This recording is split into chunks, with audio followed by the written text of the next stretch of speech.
Dabai TV tashar al'umma. Assalamu alaikum jama'a, ku ci gaba da namun subscribers haɗi da kararrawa ta yadda za a sanar da ku da zarar mun ɗaura shirye-shiryen mu. Dabai TV ta kuce. A yau mun zo muku da labari ne ɗaya daga cikin mawaƙa ko in ce mawaƙi da ke bayar da waƙoƙinsa a cikin wannan tasha. Shi da wannan mawaƙin akwai da yaushe cikin waƙoƙinsa yana fayyasa kalmar na gode wato totalan abu maja. Za mu sa muku ɗaya daga cikin waƙoƙinsa waƙa uku domin ku ji inda yake faɗin wannan kalmar, domin wata rana za mu gayyato wannan mawaƙin don mai fara da shi a cikin wannan tasha domin mu tambaye shi shin wani dalili ne yasa yake fayyasa kalmar na gode a cikin waƙoƙinsa. Ku sha sauraron wannan lafiya ku ji inda yake sa kalmar.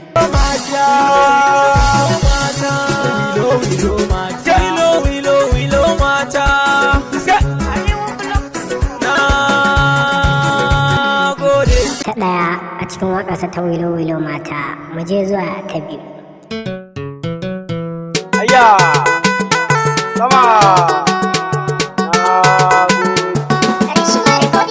Ku taka rawa da baya, ku taka rawa da baya, masoya ku gane ni ban manta da ku ba. Cikin waƙarsa ta ku taka rawa kenan, mu je zuwa waƙa ta uku. Hayya gaske na gode totalin abu maja.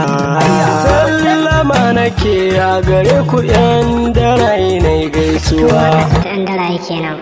Duka nan muka kawo ƙarshen labaran.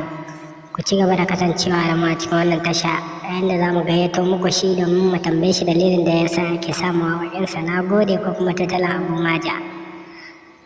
Mun gode. Duka nan muka kawo ƙarshen labaran. Ku shakata da wannan.